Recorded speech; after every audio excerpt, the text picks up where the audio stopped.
bonsoir. La nuit s'installe doucement autour de vous, enveloppante, apaisante, une nuit qui invite au repos, à la contemplation.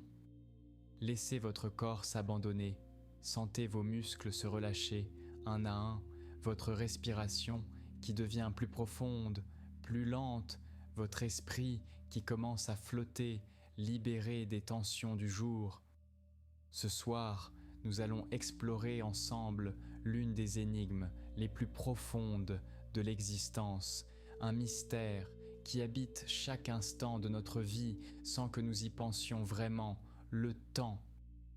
Le temps qui passe, qui s'écoule, qui nous porte de la naissance vers la mort, le temps qui sépare le passé du futur, qui transforme chaque moment présent en souvenir, le temps qui semble si évident et pourtant demeure si insaisissable. Qu'est-ce que le temps? D'où vient cette sensation que les secondes fuient, que les heures s'étirent ou se contractent selon nos états d'âme? Pourquoi le temps semble-t-il avancer toujours dans la même direction alors que les lois fondamentales de la physique ne font aucune distinction entre passé et futur? Laissez ces questions vous bercer doucement. Laissez-vous porter par cette exploration nocturne. Et si le sommeil vient vous chercher en chemin, accueillez-le sans résistance, car le temps du sommeil est lui aussi un temps particulier, un temps où la conscience se transforme, où les frontières du présent se dissolvent. Le temps intérieur. Fermez les yeux un instant, essayez de saisir le moment présent, cet instant précis où vous existez, où vous pensez, où vous ressentez. Déjà il est parti, déjà il appartient au passé, remplacé par un nouveau présent qui lui-même s'efface, emporté dans le flux incessant du temps. Le présent semble n'avoir aucune épaisseur, aucune durée. Il est cette frontière infiniment mince entre ce qui n'est plus et ce qui n'est pas encore, entre la mémoire et l'anticipation. Au IVe siècle de notre ère, Augustin d'Hippone méditait sur cette étrangeté du temps. Il écrivait ces mots qui résonnent encore aujourd'hui. Qu'est-ce donc que le temps? Si personne ne me le demande, je le sais. Mais si on me le demande et que je veuille l'expliquer, je ne le sais plus.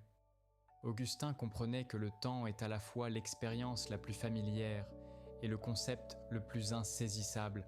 Nous vivons dans le temps. Nous sommes faits de temps, et pourtant, quand nous tentons de le définir, il nous échappe. Pour Augustin, le passé n'existe plus, le futur n'existe pas encore, et le présent n'a pas de durée. Alors, où est le temps? Comment peut-il exister s'il est fait de ce qui n'est plus, de ce qui n'est pas, et d'un instant sans épaisseur? Sa réponse était profonde. Le temps existe dans l'âme, dans la conscience humaine.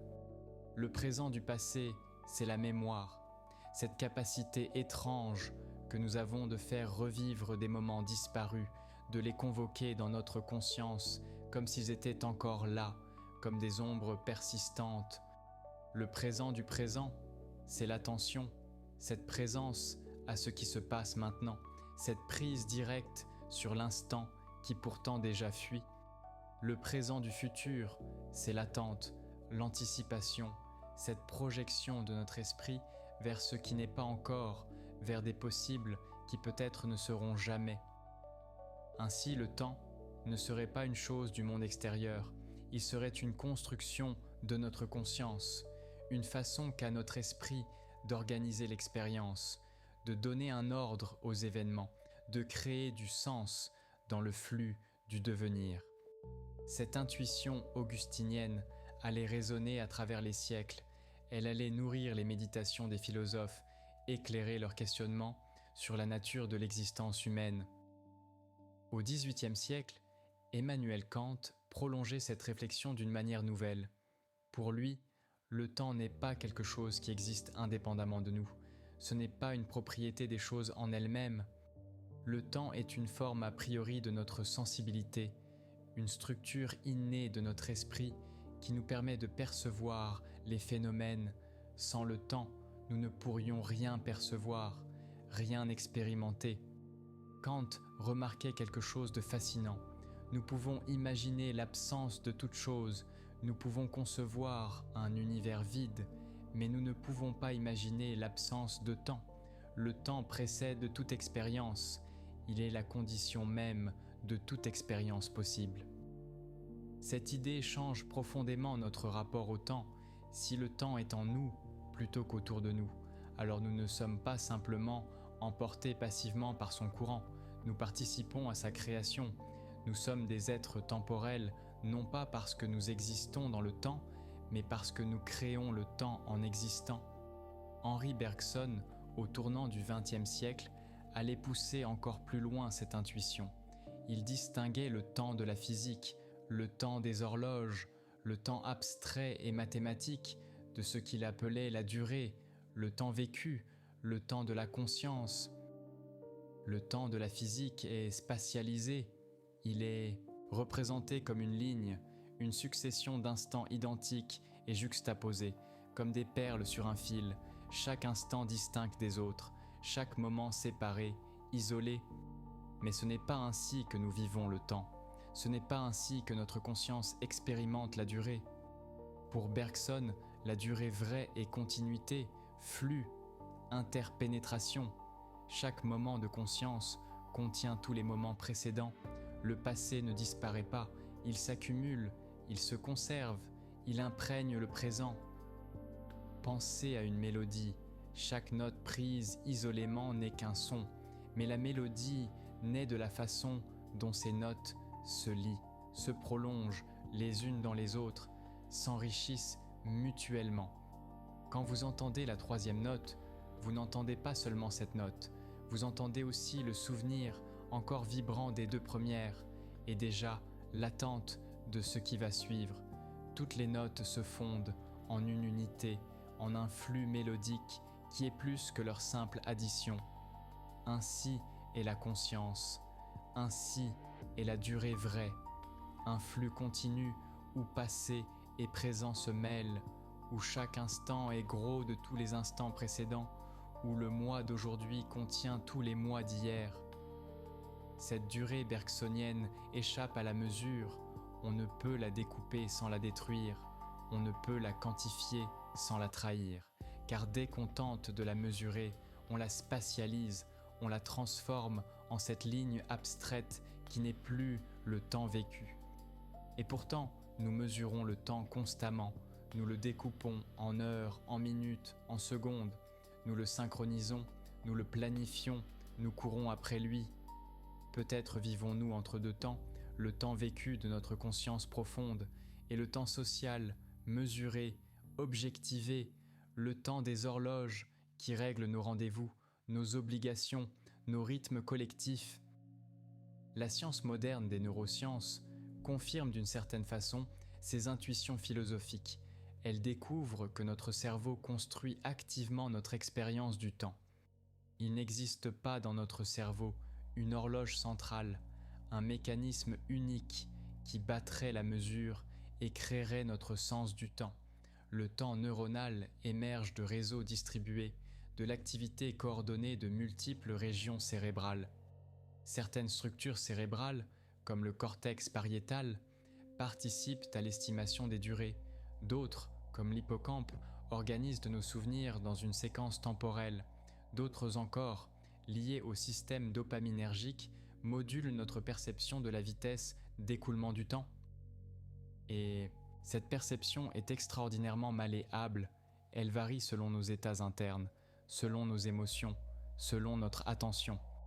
Quand nous avons peur, notre horloge interne accélère, le cerveau se prépare à l'action et le temps extérieur semble ralentir.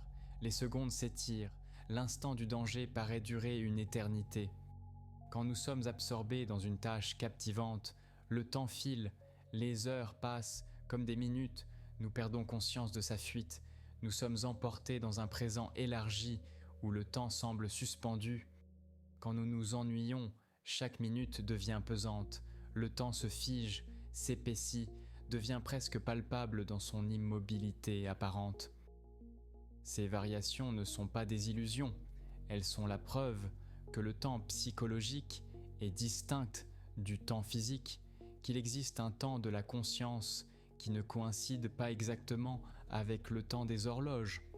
Des études récentes ont montré que certaines ondes cérébrales, les ondes alpha, qui oscillent environ 10 fois par seconde, pourraient participer à notre conscience du temps qui passe. Leur variation d'amplitude et de durée semble corrélée avec nos estimations de durée vécue. Mais cette corrélation ne vaut que lorsque nous ne portons pas attention au temps, quand nous laissons notre conscience flotter librement. Dès que nous nous concentrons sur la mesure du temps, ce lien disparaît, comme si deux modes différents de temporalité coexistaient en nous. Notre cerveau doit aussi résoudre un problème fascinant.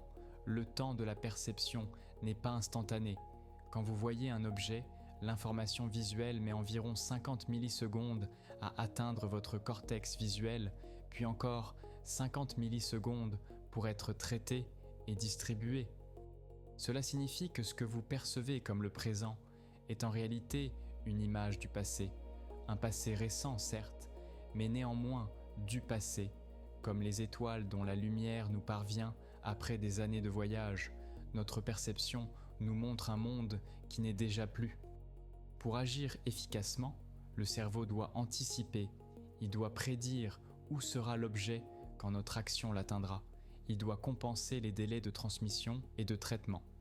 Il doit en quelque sorte voyager dans le temps, connecter le passé de la perception au futur de l'action à travers la mince fenêtre du présent.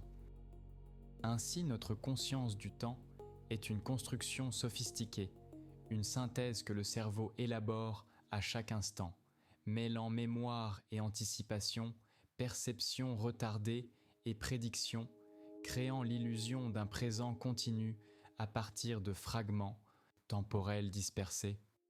Peut-être est-ce pour cela que le présent nous semble avoir une certaine épaisseur, contrairement à ce que pensait Augustin. Le présent conscient n'est pas un point sans dimension, c'est une fenêtre temporelle, un intervalle de quelques secondes où passé immédiat et futur proche se fondent en une unité d'expérience. Les psychologues parlent du présent spécieux, ce présent apparent qui a une durée perceptible, qui nous permet de saisir un mot entier, une phrase musicale, un geste dans sa totalité, plutôt qu'une succession d'instants isolés. Et ce temps intérieur n'est pas qu'une curiosité philosophique ou neuroscientifique, il est au cœur de notre humanité, de notre capacité à nous souvenir, à apprendre, à planifier, à nous projeter dans l'avenir. Sans cette conscience du temps, nous serions prisonniers de l'instant, incapables de lier nos expériences en une histoire cohérente, incapables de nous reconnaître comme les mêmes personnes qu'hier, incapables d'imaginer demain. Le temps intérieur est ce qui nous permet d'être des sujets, des êtres qui persistent à travers le changement, qui se souviennent et qui espèrent, qui portent en eux le poids du passé et la lumière des possibles. Le temps des horloges. Mais le temps n'est pas qu'une expérience subjective, il est aussi une réalité physique, mesurable, quantifiable, le temps des horloges, le temps de la science. Depuis l'Antiquité, les humains ont cherché à mesurer le temps, à le diviser, à le maîtriser. Les cadrans solaires suivaient la course de l'ombre, les clepsydres comptaient les gouttes d'eau, les sabliers observaient le sable s'écouler. Ces instruments témoignaient déjà d'une intuition profonde. Le temps est lié au changement, au mouvement, à la transformation. Là où rien ne change, il n'y a pas de temps, ou du moins pas de temps perceptible. Au XVIIe siècle, Isaac Newton formula une conception du temps qui allait dominer la physique pendant plus de 2 siècles. Pour lui, le temps était absolu. Il s'écoulait uniformément, indépendamment de tout, qu'il y ait ou non des événements pour le remplir, qu'il y ait ou non des observateurs pour le mesurer. Le temps newtonien était comme un fleuve cosmique, coulant d'une source éternelle vers un océan infini, emportant dans son cours tous les événements de l'univers, mais lui-même immuable, incorruptible, absolu. Cette vision rassurait, elle donnait au temps une objectivité, une réalité indépendante des sixth sense, caprice de notre perception. Le temps était là, extérieur, universel, le même pour tous les observateurs, le même partout dans l'univers. Mais au début du XXe siècle, Albert Einstein bouleversa cette certitude. Avec la théorie de la relativité restreinte puis générale, il démontra quelque chose d'extraordinaire. Le temps n'est pas absolu, il n'est pas universel, il est relatif. Le temps dépend du mouvement. Deux horloges identiques, l'une immobile, l'autre en mouvement rapide, ne battent pas au même rythme. L'horloge en mouvement ralentit, le temps pour elle s'écoule plus lentement. Ce n'est pas une illusion, ce n'est pas un effet mécanique sur l'horloge, c'est le temps lui-même qui se dilate, qui s'étire, qui devient plus lent pour les objets en mouvement rapide.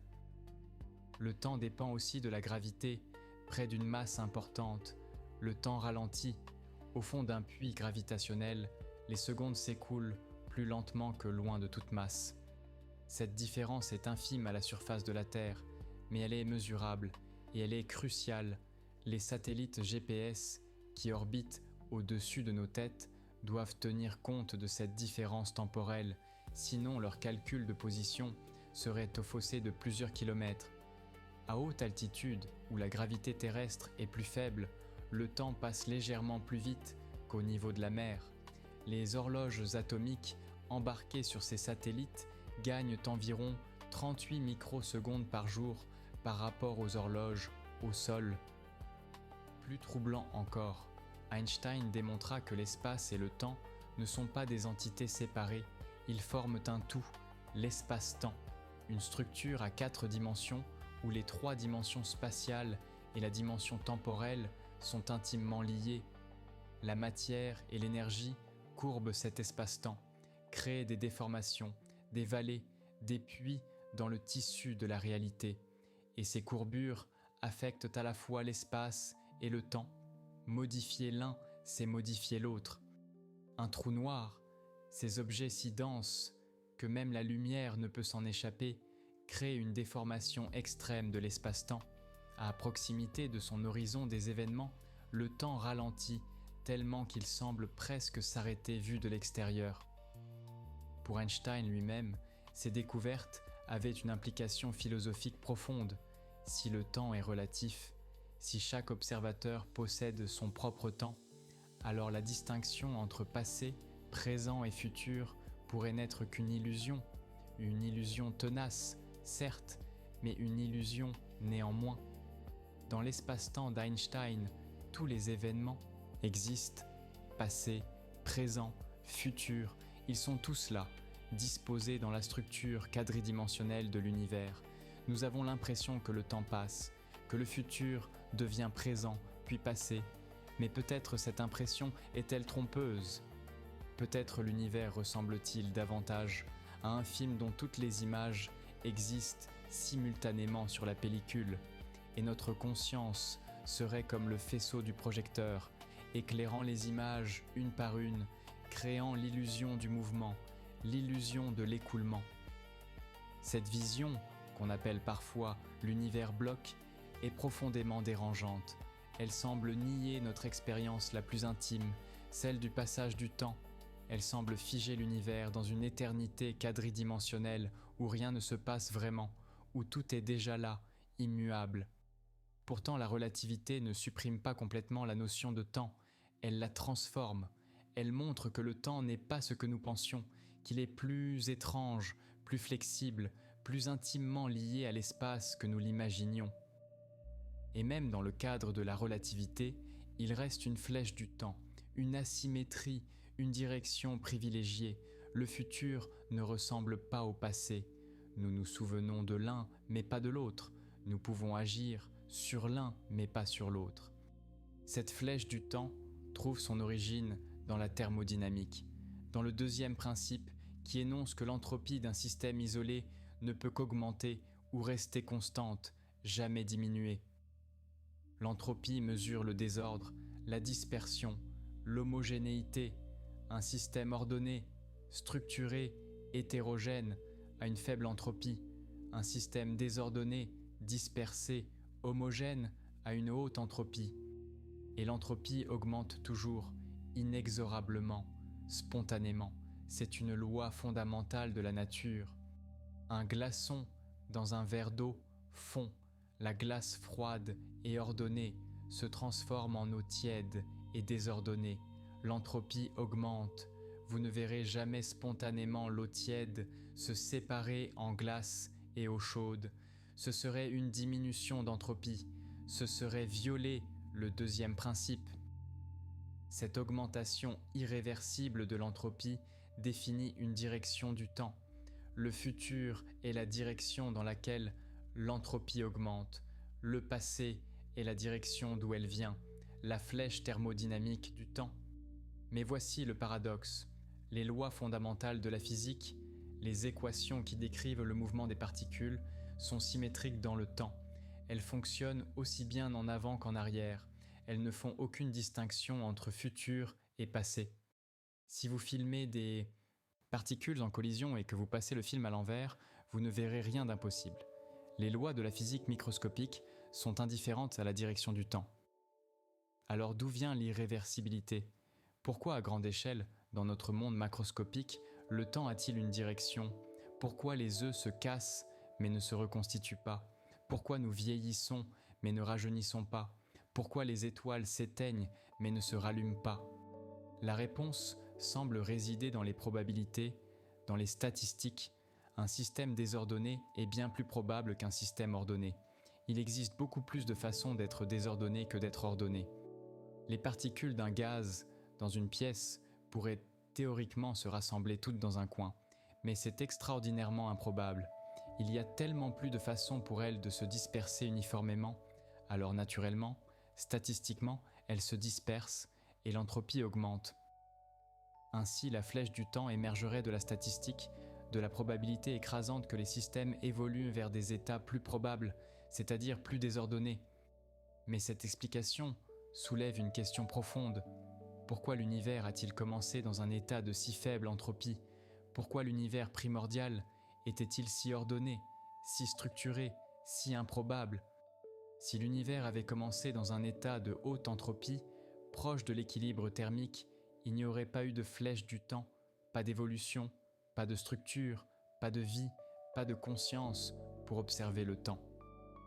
Le fait que l'univers ait commencé dans cet état extraordinairement improbable de faible entropie reste l'un des grands mystères de la cosmologie.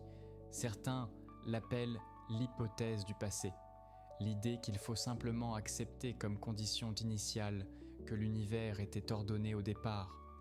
D'autres cherchent des explications plus profondes, peut-être que la gravité elle-même crée de l'ordre, peut-être que l'expansion de l'univers joue un rôle, peut-être que nous ne comprenons pas encore complètement la nature de l'entropie à l'échelle cosmique. Le temps quantique. À l'échelle quantique, là où règnent les particules subatomiques, le temps devient encore plus étrange, encore plus mystérieux. En mécanique quantique, le temps joue un rôle particulier. Il n'est pas inobservable comme la position ou la vitesse. Il est un paramètre externe, une toile de fond sur laquelle se déroulent les phénomènes quantiques, mais lui-même n'est pas quantifié. Cette asymétrie entre le temps et les autres grandeurs physiques pose problème. En relativité, l'espace et le temps sont sur un pied d'égalité. Ils forment l'espace-temps. Mais en mécanique quantique, le temps reste à part, classique, non quantique. Depuis près d'un siècle, les physiciens tentent de concilier la mécanique quantique et la relativité générale, de créer une théorie de la gravitation quantique, une description unifiée qui engloberait à la fois le monde quantique et la courbure de l'espace-temps. Mais ces deux théories semblent profondément incompatibles. La relativité générale est une théorie fondamentalement géométrique. Elle décrit la gravité comme une courbure de l'espace-temps. La mécanique quantique, elle, repose sur le principe d'incertitude, sur l'idée que certaines paires de grandeurs ne peuvent être simultanément déterminées avec précision. Comment concilier une géométrie déterminée de l'espace-temps avec l'incertitude quantique ? comment quantifier l'espace-temps sans violer ses propriétés géométriques fondamentales. Plusieurs approches ont été proposées. La théorie des cordes imagine que les particules fondamentales sont en réalité de minuscules cordes vibrantes dans un espace-temps à 10 ou 11 dimensions. La gravité quantique à boucle suggère que l'espace-temps lui-même est fait de petites briques élémentaires, de quanta d'espace et de temps. Dans cette dernière approche, il existerait une échelle minimale de temps, le temps de Planck, environ 10 puissance moins 43 secondes, un intervalle si court qu'aucun processus physique ne pourrait être plus rapide, une sorte de grain élémentaire de temporalité. En dessous de cette échelle, la notion même de temps deviendrait floue, indéterminée, peut-être même dépourvue de sens, comme si le temps, à ces échelles extrêmes, cessait d'être un continuum pour devenir granulaire, discontinu. Certaines théories vont encore plus loin. Elles suggèrent que le temps pourrait être une propriété émergente, quelque chose qui n'existe pas au niveau fondamental, mais qui apparaît à grande échelle. D'après ce que l'on sait, cela pourrait suggérer que le temps que nous expérimentons, le temps des horloges et de la conscience, serait comme la température. La température n'existe pas pour une particule individuelle, c'est une propriété statistique qui émerge du mouvement désordonné de milliards de particules. De même, le temps pourrait émerger de l'intrication quantique, de la façon dont les états quantiques s'enchevêtrent et évoluent. À l'échelle fondamentale, il n'y aurait pas de temps. Mais quand des systèmes quantiques s'intriquent, quand l'information se propage, le temps apparaîtrait. Cette idée trouve un écho dans des travaux récents. Des physiciens ont proposé que le temps est une conséquence de l'intrication quantique, que notre perception de l'écoulement du temps résulte du fait que notre conscience est intriquée avec d'autres systèmes physiques. Pour un observateur extérieur qui ne serait pas intriqué avec notre univers, celui-ci apparaîtrait statique, sans temps, sans changement. Seule l'intrication créerait la perception du flux temporel. Si cette hypothèse est correcte, le temps serait fondamentalement une illusion, ou plutôt une propriété relationnelle, quelque chose qui n'existe que dans la relation entre système observé et observateur, une façon de décrire certaines corrélations quantiques. Ces idées sont encore hautement spéculatives. Elles appartiennent aux frontières mouvantes de la physique théorique, mais elles illustrent à quel point notre compréhension du temps reste incomplète. Même après des siècles de réflexion philosophique et scientifique, le temps garde ses secrets. Il nous échappe, il se révèle toujours plus complexe, plus subtil que nos théories. Et peut-être est-ce normal, peut-être le temps est-il si fondamental à notre existence que nous ne pouvons jamais vraiment le saisir de l'extérieur. Nous sommes dans le temps, nous sommes faits de temps. Comment pourrions-nous le contempler objectivement ?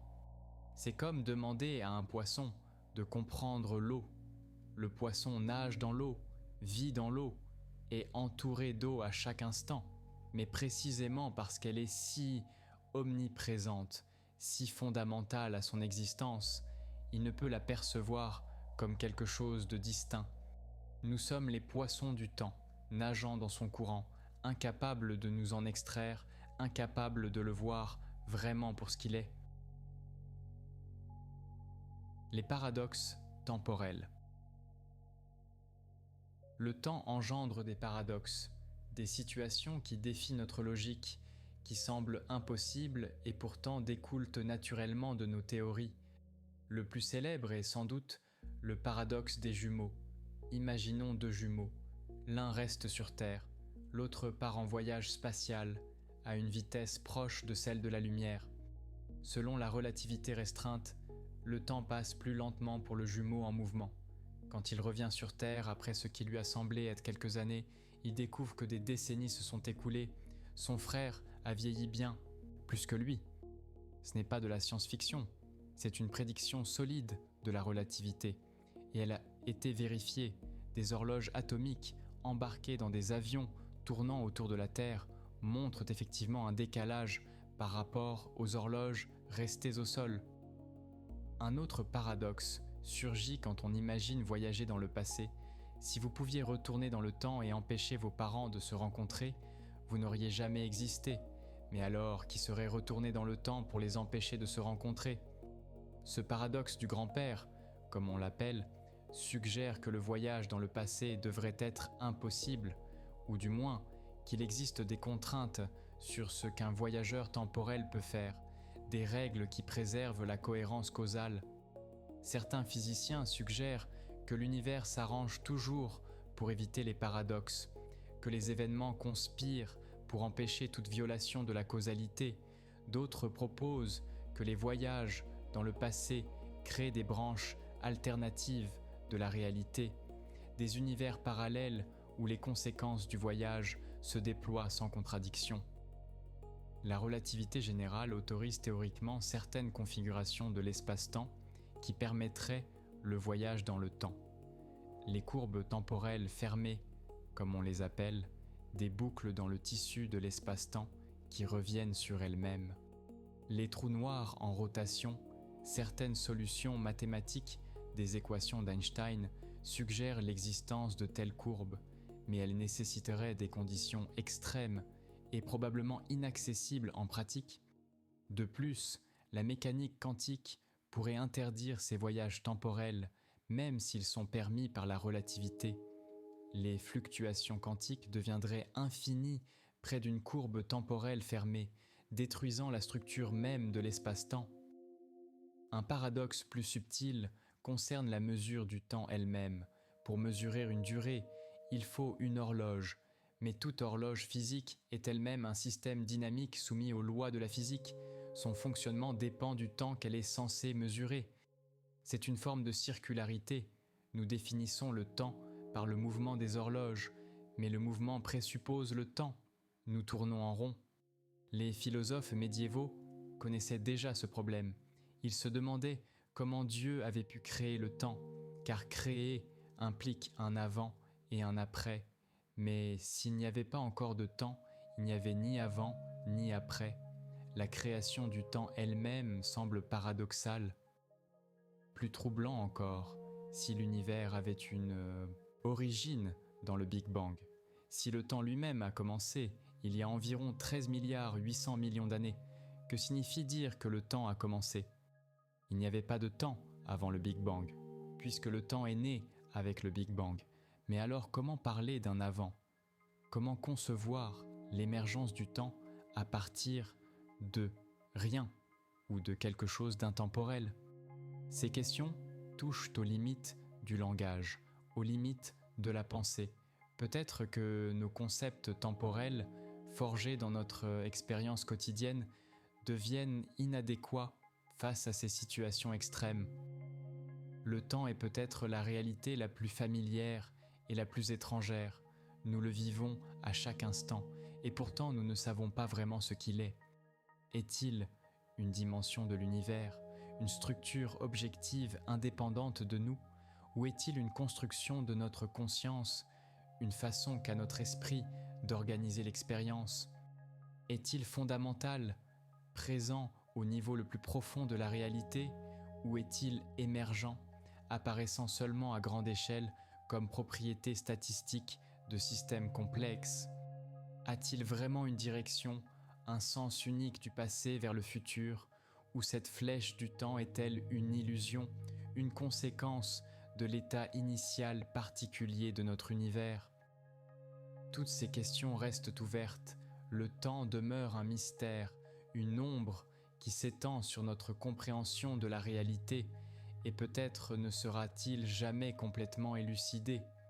Car pour comprendre vraiment le temps, il faudrait pouvoir se placer en dehors de lui, l'observer de l'extérieur. Mais nous sommes prisonniers du temps, nous ne pouvons nous en échapper, nous ne pouvons que l'habiter, le vivre, le subir.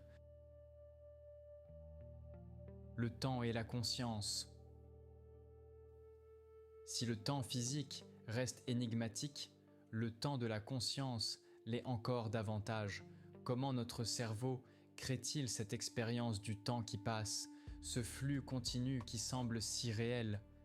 Votre conscience, dans ce moment présent, cette sensation d'être ici, maintenant, en train d'écouter ces mots, n'existe que parce que votre cerveau construit activement une représentation temporelle.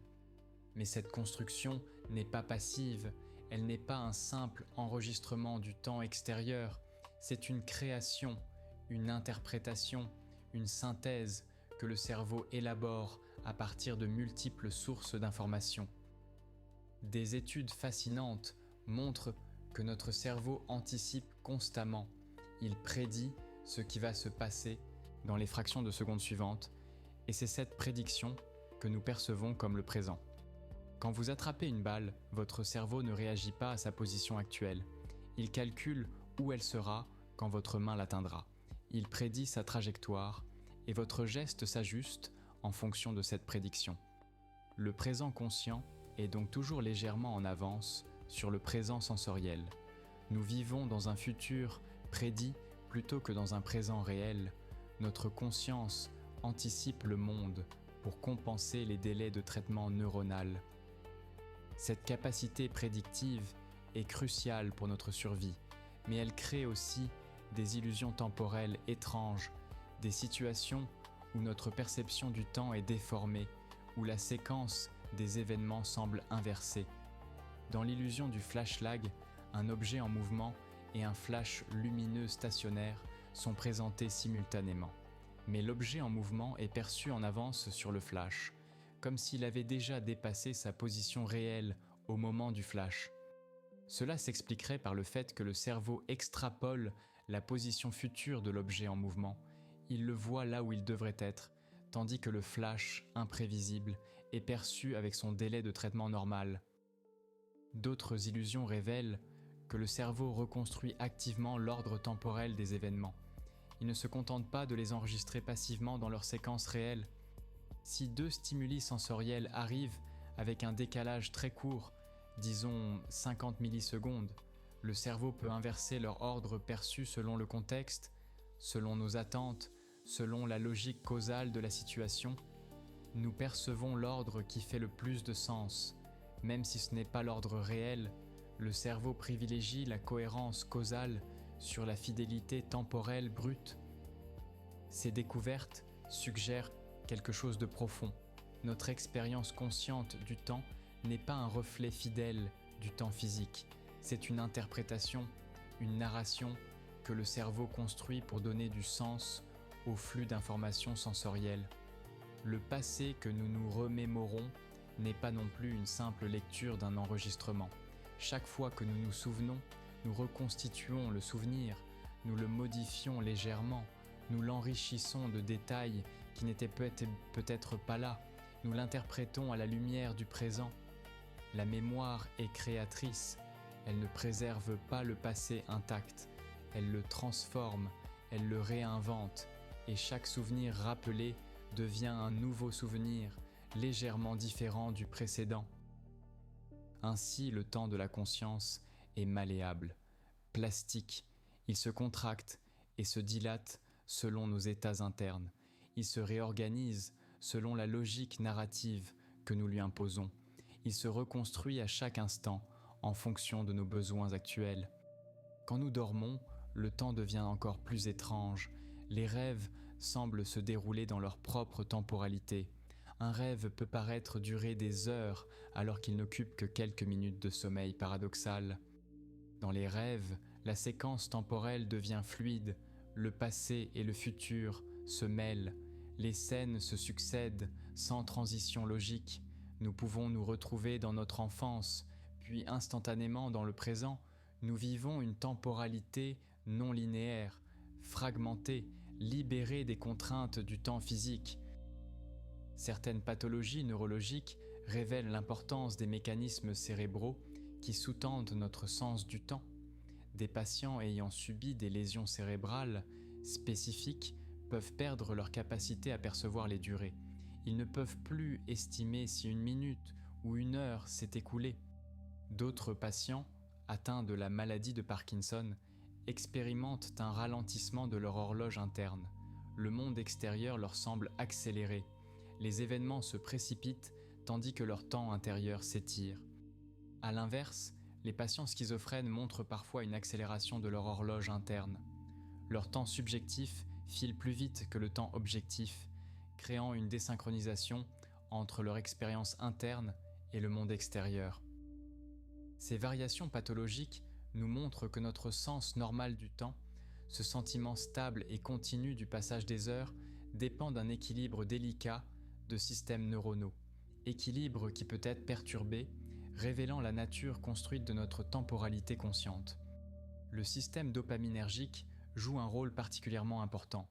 Cette voie de neurotransmission qui module motivation, récompense et attention influence aussi notre perception des durées. Des drogues qui affectent la dopamine modifient notre sens du temps. Certaines le ralentissent, d'autres l'accélèrent. Sous l'influence de ces substances, les minutes peuvent devenir des éternités ou les heures des instants. Même dans des conditions normales, notre perception du temps varie considérablement. L'âge influence notre sens du temps. Les enfants vivent dans un présent élargi où le temps semble s'écouler lentement. Les personnes âgées ont souvent l'impression que les années défilent de plus en plus vite. Cette accélération apparente du temps avec l'âge pourrait s'expliquer par la proportion. Une année pour un enfant de 10 ans représente 10% de sa vie. Pour une personne de 50 ans, ce n'est que 2%. Relativement à la vie déjà vécue, chaque année devient proportionnellement plus courte. Elle pourrait aussi s'expliquer par la nouveauté. L'enfant découvre constamment de nouvelles expériences. Chaque journée est riche d'impressions inédites. Le cerveau encode densément ses souvenirs, créant une sensation de temps abondant. L'adulte, vivant dans la routine, expérimente moins de nouveautés. Les journées se ressemblent, les souvenirs se condensent, et rétrospectivement, le temps semble avoir filé. Ainsi, le temps conscient est profondément subjectif. Il dépend de qui nous sommes, de notre âge, de notre état mental, de notre attention, de nos émotions, de nos souvenirs, de nos attentes. Et cette subjectivité n'est pas une faiblesse, ce n'est pas une imperfection de notre perception, c'est au contraire ce qui rend possible notre existence consciente. Sans cette capacité à moduler le temps, à l'étirer quand nous avons besoin d'agir rapidement, à le condenser quand nous sommes absorbés, à le reconstruire en narration cohérente, nous ne pourrions pas fonctionner dans le monde. Le temps conscient n'est pas une fenêtre transparente sur le temps physique, c'est une interface adaptée à nos besoins, une création évolutive qui nous permet de naviguer efficacement dans un univers temporel. Les ombres du futur. Si le temps physique et le temps conscient restent mystérieux, le temps futur l'est encore plus, car il semble avoir un statut ontologique particulier.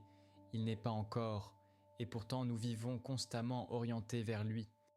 Toute action humaine est une projection dans le futur. Quand vous levez votre bras, vous le faites en anticipation d'un état futur où votre bras sera levé.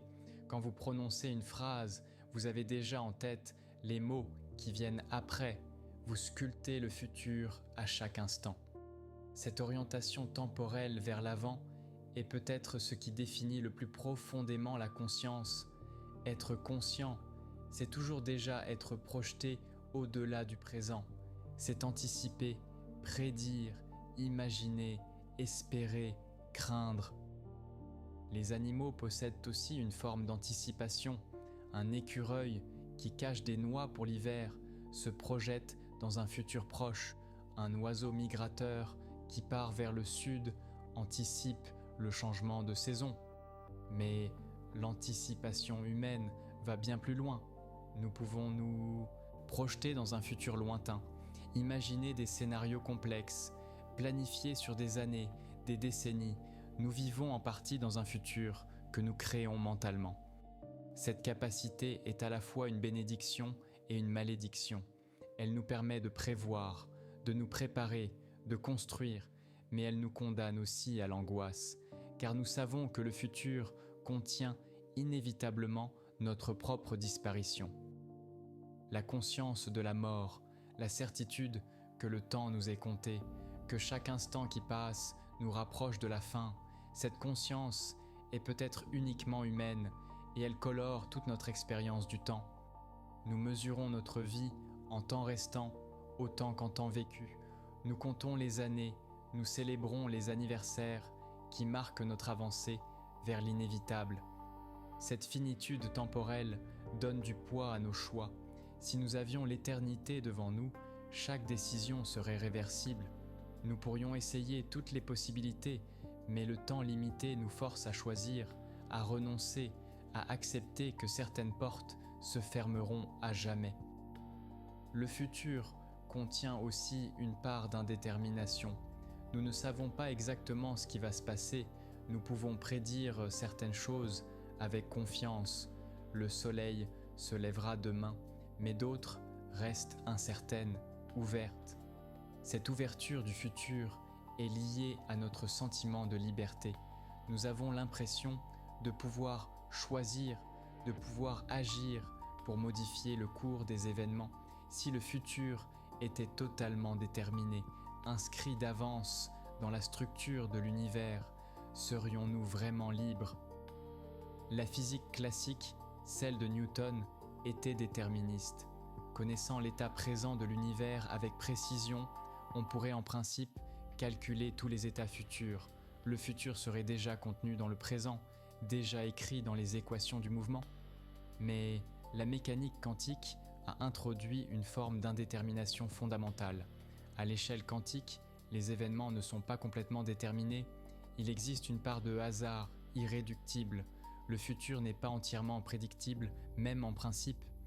Cette indétermination quantique laisse-t-elle de la place pour la liberté, pour le libre arbitre? C'est une question profonde et contestée. Certains philosophes pensent que le hasard quantique n'aide pas vraiment.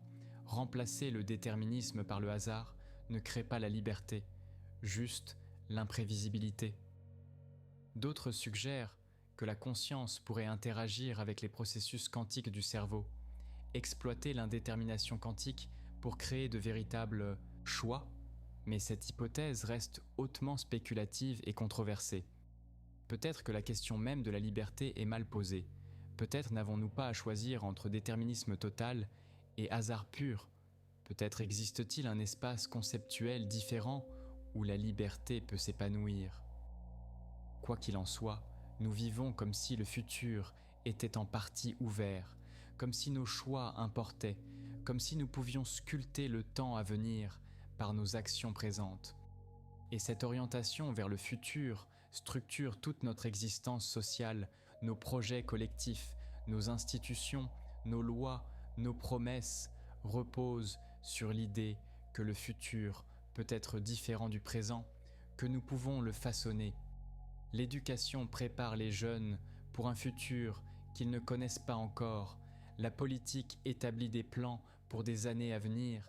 La science cherche à percer des mystères qui ne seront peut-être élucidés que dans des générations. Cette capacité à vivre pour un futur lointain, à sacrifier des satisfactions immédiates pour des bénéfices futurs, à s'engager dans des projets qui nous dépassent est peut-être la marque la plus distinctive de l'humanité. Les cathédrales médiévales prenaient des siècles à construire. Ceux qui posaient les premières pierres savaient qu'ils ne verraient jamais l'édifice achevé, mais ils œuvraient pour un futur qu'ils ne connaîtraient pas, portés par une vision qui transcendait leur propre existence temporelle. Oh, aujourd'hui nous plantons des arbres que nos arrière-petits-enfants admireront, nous préservons des écosystèmes pour des générations futures, nous créons des œuvres d'art destinées à traverser les siècles. Cette projection dans un futur qui nous dépasse donne un sens à notre présent. Elle nous inscrit dans une continuité temporelle plus vaste que notre vie individuelle. Elle nous relie au passé qui nous a précédés et au futur qui nous survivra. Et dans cette perspective élargie, chaque instant présent devient précieux, non pas malgré sa brièveté, mais précisément à cause d'elle, parce qu'il est unique, irremplaçable, une intersection fugace entre un passé qui n'est plus et un futur qui n'est pas encore. Le temps qui demeure. Nous voici parvenus au terme de cette exploration, et le temps continue de s'écouler, indifférent à nos interrogations, emportant ce moment présent vers le passé. Qu'avons-nous appris? Que le temps est multiple, qu'il n'est pas une chose simple et unique, mais un phénomène aux multiples facettes, aux multiples niveaux de réalité. Il y a le temps subjectif de la conscience, celui que nous vivons, qui s'étire et se contracte selon nos états d'âme, qui se fragmente dans nos rêves, qui se reconstruit dans nos souvenirs. Il y a le temps physique des horloges, celui que mesurent nos instruments, qui ralentit près des masses importantes, qui se dilate pour les objets en mouvement rapide, qui forme avec l'espace un tissu quadridimensionnel. Il y a le temps thermodynamique de l'entropie, celui qui définit une direction, qui distingue le passé du futur, qui marque l'irréversibilité des processus naturels. Il y a peut-être le temps quantique, granulaire à l'échelle de Planck, émergeant de l'intrication, se dissolvant aux frontières de notre compréhension. Ces temps sont-ils le même temps, vus sous différents angles, ou sont-ce des réalités distinctes qui coexistent et s'entremêlent? Nous ne le savons pas encore, peut-être ne le saurons-nous jamais pleinement. Le temps reste une ombre, une présence insaisissable qui traverse toute notre existence sans jamais se laisser vraiment saisir. Nous vivons dans le temps, mais nous ne comprenons pas le temps. Et peut-être cette incompréhension fait-elle partie de la condition humaine. Nous sommes des êtres temporels, confrontés au mystère de leur propre temporalité. Nous sommes les gardiens d'un secret que nous ne pouvons percer. Mais cette ignorance n'est pas un échec, elle est une ouverture, un espace pour l'émerveillement, pour la contemplation, pour l'interrogation perpétuelle. Chaque génération de philosophes et de scientifiques reprend la question, explore de nouvelles pistes, développe de nouvelles théories, et chacune découvre que le temps est encore plus riche, plus profond, plus mystérieux qu'on ne le pensait. L'histoire de notre compréhension du temps est elle-même temporelle, elle s'inscrit dans le temps, elle est faite de temps, et elle n'est jamais achevée, toujours en devenir, toujours ouverte vers de nouvelles découvertes. Pour l'instant, dans ce moment présent qui déjà s'évanouit, laissez ces réflexions vous accompagner doucement vers le repos. Laissez le temps devenir fluide autour de vous. Laissez-le perdre ses contours nets, ses divisions rigides. Laissez les frontières entre passé, présent et futur s'estomper. Dans le sommeil, vous entrerez dans une autre temporalité, celle des rêves où les règles du temps se suspendent, où vous pourrez voyager librement à travers les époques de votre vie, où le temps cesse d'être une contrainte pour devenir un espace de jeu. Et demain, quand vous vous réveillerez, le temps recommencera son cours, patient, inlassable, mystérieux. Vous reprendrez votre place dans le flux temporel, portant avec vous les ombres de tous les moments passés, projetant devant vous les ombres de tous les moments à venir. Car nous sommes faits d'ombres temporelles, nous sommes tissés du passé qui nous a formés et du futur que nous imaginons. Nous sommes des êtres d'ombre et de lumière, des êtres de temps et de mémoire. Respirez calmement, sentez votre corps qui se détend, qui s'alourdit, qui glisse doucement vers le sommeil. Le temps continue, il continuera, indifférent et fidèle, portant l'univers dans son courant, emportant les étoiles et les galaxies, les civilisations et les consciences, tout ce qui est, tout ce qui fut, tout ce qui sera.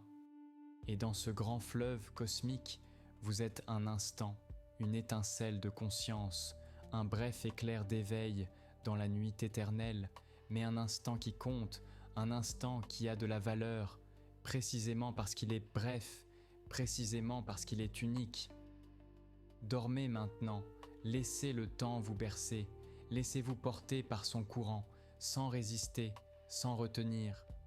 Les ombres du temps vous accompagnent, douces, protectrices, familières, et peut-être dans vos rêves, vous toucherez quelque chose d'essentiel, quelque chose qui échappe au langage des concepts, quelque chose que seul le sommeil peut révéler. Le mystère du temps qui demeure. Si ce voyage nocturne à travers les mystères du temps vous a apaisé, vous pouvez soutenir la chaîne en vous abonnant à Sommeil et Savoir. Maintenant, laissez votre esprit dériver, laissez les questions s'estomper, laissez place au repos profond. Dormez paisiblement, entouré par les ombres bienveillantes du temps, bercé par son flux éternel, et que vos rêves vous emmènent là où le temps cesse d'être un mystère, là où passé, présent et futur se fondent en une seule présence, là où vous êtes enfin libre de la flèche du temps.